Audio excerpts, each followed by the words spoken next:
KMATV 시청자 여러분 안녕하십니까? KMATV 현안진단입니다.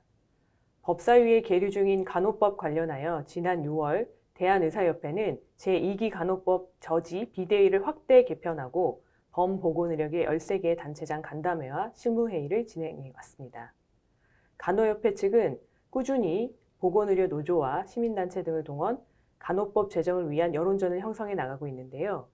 간호법 저지 13개 단체 보건의료연대는 의료 생태계를 위한 합리성이 아닌 간호사만 힘들다는 감정에 호소하는 간호단독법이 결국 국민 건강에 위해가 될 것이라 임모와 강력히 규탄하고 있습니다. 오늘은 간호법의 실체와 관련 팩트 체크를 해주실 두 분을 모셨습니다. 대한의사협회 법제이사 전성훈 변호사, 대한간호조무사협회 정은숙 수석부회장님 나오셨습니다. 안녕하십니까? 네, 안녕하십니까? 안녕하십니까? 네, 이사님, 간호협회는 초고령사회 보건의료 패러다임 변화로 의료기관 중심의 치료 중심에서 지역사회의 건강 돌봄으로 확대되어야 되니까 간호법이 필요하다라고 주장하는데요. 정말 그게 맞습니까? 네, 이거는 전제사실에서 잘못된 결론을 도출한 어떻게 보면 전형적인 예라고 볼 수 있는데요. 초고령 사회에서 보건의료 패러다임이 변하는 것도 사실이고 지역사회에서 건강 돌봄을 확대할 필요가 있는 것도 사실입니다. 하지만 먼저 건강 돌봄을 확대할 필요가 있다면 현재 이미 그물망처럼 촘촘히 구성되어 있는 의료기관들이 중심이 돼서 진행이 돼야 됩니다. 그 둘째로는 간호사만 있으면 건강 돌봄이 되지는 않지요. 그래서 의사를 중심으로 물리치료사, 작업치료사, 응급구조사, 간호사, 간호조무사 등의 다양한 보건의료 직종들이 모두 필요합니다. 그렇다면 초고령 사회를 대비하기 위해서는 모든 보건의료 직종을 통합적으로 규율하고 있는 의료법을 개정해야죠. 그러니까 이런 점들을 보면 전제사실에서 잘못된 결론에 이끌어낸 전형적인 예에 해당합니다. 네, 그렇군요. 지역사회 건강돌봄 확대를 내세우고 있는 간호법에는 또 다른 문제가 있다고 알려져 있는데요. 무엇보다 초고령 사회를 맞아서 지역사회에서 의료와 건강돌봄을 운영할 때 통합해서 운영할지 분리해서 운영할지, 즉 어느 게 국민 건강과 생명을 보호하는 데 더 도움이 될지를 먼저 검토를 해봐야죠. 그리고 이를 어떤 시스템을 통해서 구현하는 게 좀 더 비용 대비에 효과적일지, 흔히 말하는 가성비가 좋을지에 대해서 생각을 해봐야죠. 그런데 지금 간호법은 이러한 점들에 대한 검토가 전혀 없이 그냥 간호사 역할만 지역사회로 확대하자는 얘기만 하고 있는 겁니다. 그것도 의사로부터 독립해서 확대하자고 얘기하는 거죠. 그러니 방문간호센터나 만성질환관리 코디네이터 등을 이용해서 사실상 간호사 단독 개원으로 가는 위험한 문을 열려는 게 아니냐라는 주변에 많은 의구심들이 있는 것입니다. 그래서 의사, 간호조무사뿐만 아니라 임상변리사, 방사선사, 보건의료정보관리사, 응급구조사협회 등 모든 보건의료단체가 한 목소리로 반대하고 있는 겁니다. 그러니까 간호사를 지금까지 우리 주변의 다른 직종과 함께 공생해왔던 우리나라 개구리에서 닥치는 대로 다 잡아먹는 수입산 황소개구리로 바꾸는 그런 법안이라고 할 수 있죠. 네, 다른 직역들의 영역을 이렇게 함입해가는 그 표현에 대해서 인상적인 말씀 감사드립니다. 간호조무사협회에서 네. 보시자면 이 간호법이 간호 인력의 지역사회 업무 범위를 명확하게 하자는 것이다. 따라서 간호조무사는 간호사를 보조하게 된다고 주장하고요. 또 간호조무사가 단독으로 일하고 있다고 주장하는데 그것 자체가 현행법 위반이라는 입장을 계속 주장하고 있습니다. 그러면서 간호법 제정 시에는 장기 요양기관 등에서 간호조무사 일자리가 없어진다는 그런 주장에 대해 간호조무사협회 주장에 대해서 가짜 뉴스다 이런 식으로 이제 내모는데요. 네. 간호법에는 인력 배치 조항이 없고 또 제정되면 오히려 간호조무사 일자리가 늘어난다고 또 간호협회에서는 주장하고 있습니다. 이거에 대해서 어떻게 생각하시는지? 네. 저희가 이제 구체적인 얘기를 하기에 앞서서 몇 가지 팩트만 먼저 바로잡고자 합니다. 우리가 간호조무사가 단독으로 업무를 하고 있다 이렇게 주장한 바는 없습니다. 장기 요양 기관에서 간호조무사 1인만 근무하고 있고 또 촉탁이 지도하에서 업무를 하고 있다 이렇게 얘기를 했지요. 이게 왜 현행법 위반인지 저는 잘 모르겠습니다. 그리고 간호법에 인력 배치 조항이 있다고 얘기한 적도 저희는 없습니다. 완전 동문서답하고 있습니다.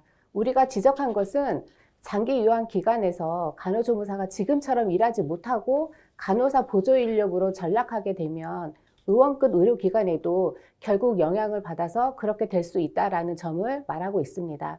1차 의료기관에서 만성질환 코디네이터가 그 사례에 속하고요. 이런 식으로 사실도 아닌 주장을 가지고 얘기하는 것 자체가 상대방의 주장을 제대로 경청하지 않고 있거나 아니면 의도적으로 저희에서 허위 사실을 근거해서 상대방을 비난하고 있는 것이라고 봅니다. 저희는 사실 간호조무사가 의료기관에서 간호사의 보조 업무만 하고 있는 것처럼 주장하고 있는 것도 틀린 팩트입니다. 간호조무사는 병원급 이상의 의료기관에서는 병동에서는 간호사의 보조로서의 일을 하고 있지만 의원급 의료기관이나 병원급 이상의 외래에서는 의사 지도하에 진료 보조 업무를 지금도 하고 있습니다. 장기 요양기관에서도 노인복지 시행 법령에 따라서 간호조무사 1인이 촉탁의 지도하에서 간호 업무를 하고 있습니다. 현재 장기 요양기관뿐만 아니라 간호조무사 업무 범위에 이미 정해져 있는 것들은 촉탁의 지도하에서 장기 요양기관이라든지 이런 요양기관들에서도 이미 업무를 하고 있기 때문에 그게 업무의 보조라고는 말을 할 수 없고 이미 업무를 시행하고 있다고 저희는 보고 있습니다. 그런데도 간호협회는 마치 장기요양 등 지역사회에서 일하는 간호조무사 업무 범위가 정해져 있지 않는 것처럼 이렇게 주장을 하면서 간호조무사가 지역사회에서 간호 업무를 하면 국민의 건강을 저해하는 위법인 것처럼 호도하고 있는 것입니다. 이렇게 하는 의도는 간호법을 제정해서 지역사회에서 일하는 간호조무사들을 간호사의 보조 인력으로 만들겠다라고 밖에 저희는 생각할 수 없습니다. 그런데 현재 장기요양기관이나 장애인복지시설, 유치원 등의 의료기관 밖에 있는 지역사회 기관은 각 법률에 따라서 정원 기준을 간호사 또는 간호조무사 중 1인만 근무하도록 규정하고 있습니다. 이런 이유로 간호조무사 혼자 근무하는 기관이 현재 많이 있습니다. 현재 장기요양기관에만 간호조무사가 약 14,000여 명이 근무하고 있고 간호사는 한 3,600명 정도가 근무하고 있습니다. 이에 비하면 간호조무사가 장기요양기관에서 간호사보다 조금 더 많은 숫자가 근무하고 있고 현재 지역사회의 다른 기관이나 시설까지 합치면 약 간호조무사는 2만여 명이 근무하고 있습니다. 지금은 이런 기관에서 혼자 근무하는 간호조무사가 촉탁의 지도하에서 업무를 하고 있는데 간호법이 제정돼서 장기요양기관에서도 간호조무사가 간호사를 보조해서 업무를 해야 된다고 하면은 간호조무사 혼자서 근무할 수 없게 되고 간호법을 위반하게 되는 것입니다. 아니면 간호조무사를 해고하고 간호사를 대체 채용하게 돼야 되죠. 결국 장기요양기관 등 지역사회에서 일하던 간호조무사들이 일자리를 잃거나 지금까지 촉탁의 지도하에 하고 있던 업무를 하지 못하게 되고 간호사 보조 인력으로 이렇게 전락하게 될 수밖에 없습니다. 간호협회는 간호법 우선 적용 조항을 없앴기 때문에 문제가 안 된다 이렇게 얘기를 하는데요. 문제는 현재 각 법에는 정원 규정에만 있고 업무에 대해서는 규정이 없기 때문에 결국 간호조무사에 대한 업무 규정은 이 간호법이 제정되면 간호법에 따라야 된다는 것입니다. 그러니까 정원은 간호조무사 혼자 해도 된다고 되어 있지만 업무는 간호사를 보조해서 해야 된다고 되어 있기 때문에 결국 간호조무사가 업무를 못하는 상황이 발생할 수 있습니다. 이 문제가 그래서 지금 저희 간호법이 제정되면 간호조무사가 일자리를 빼앗기고 피해가 될 수 있다고 주장하고 있는 근거입니다. 그리고 보건복지부에서도 간호법 적용 범위를 의료기관으로 한정하고 지역사회는 제외하고자 했던 것으로 알고 있습니다. 지역사회 관련해서는 사회적으로 더 많은 논의와 숙려가 필요하기 때문이라고 생각합니다. 그런데 국회 복지위 민주당 의원들이 이런 의견을 무시하고 간호법을 강행 처리한 거라고 볼 수 있습니다. 간호법이 제정되면 간호조무사 일자리가 늘어난다는 주장도 사실 팩트를 왜곡한 억지 주장입니다. 초고령 시대에 이미 접어들었고 지역사회 보건의료 요구가 증가함에 따라서 간호조무사 일자리 수요가 증가하고 있습니다. 이건 팩트입니다. 그리고 간호조무사뿐만 아니라 다른 보건의료 직종의 일자리 수요도 증가하고 있습니다. 그런데 이건 간호법과 무관하게 증가하고 있는 수요입니다.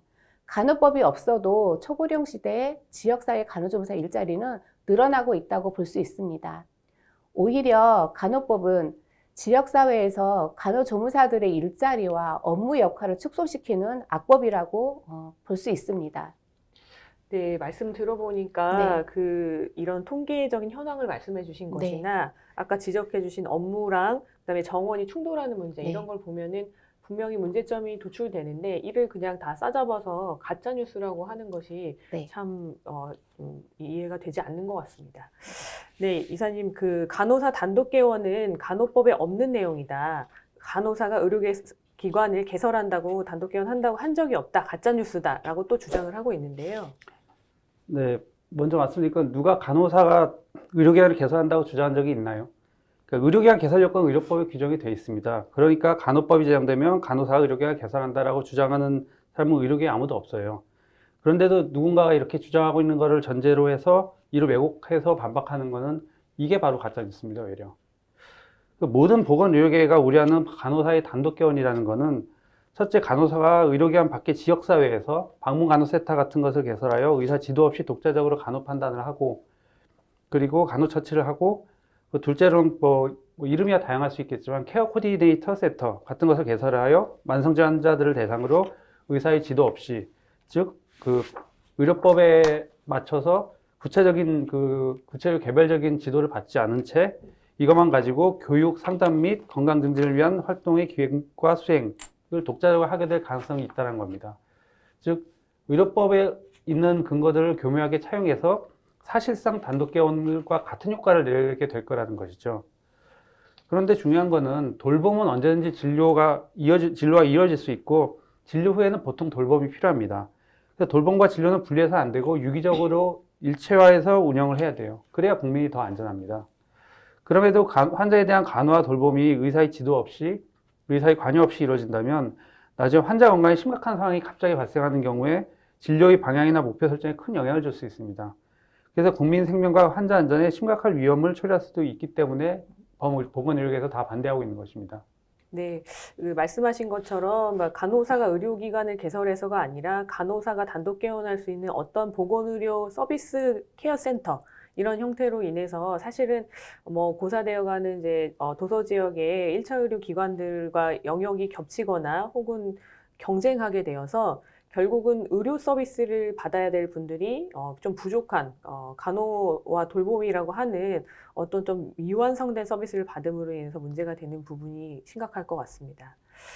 네, 간호조무사의 업무 범위 침해도 꼼꼼히 살펴보아야 될 것 같습니다. 간호협회는 1966년에 지금의 간호조무사가 간호보조원으로 탄생했는데 간호보조원은 간호원을 보조하는 것이 업무였는데 간호사 수급에 문제가 있어서 의원급 의료기관에 한해서 간호조무사에게 일부 예외 조항으로 진료 보조를 허용한 것이라고 주장하고 있습니다. 협회에서 분석해 본 바에 따르면 취업 간호조무사 24만 명 중 80% 정도가 의사, 치과의사, 한의사 지도하에서 업무를 하고 있고 간호사를 보조해서 업무를 하는 간호조무사는 20%도 채 안 되는 걸로 확인되고 있습니다. 네, 이사님 최근 YTN 라디오 인터뷰에서 간호협회 관계자가 간호법과 관련돼 있는 많은 단체라고 주장한다는데 사실 많은 단체는 없고 13개 단체인데 이들 간의 이해관계가 하나도 없다라고 했는데 간호법 저지 13개 범보건의료 단체가 간호법과 이해관계가 하나도 없다는 이 주장에 대해서 어떻게 보시는지요? 네, 이거는 뭐라고 해야 할지 좀 난감한데요. 왜냐하면 중학생도 이해할 만한 얘기거든요.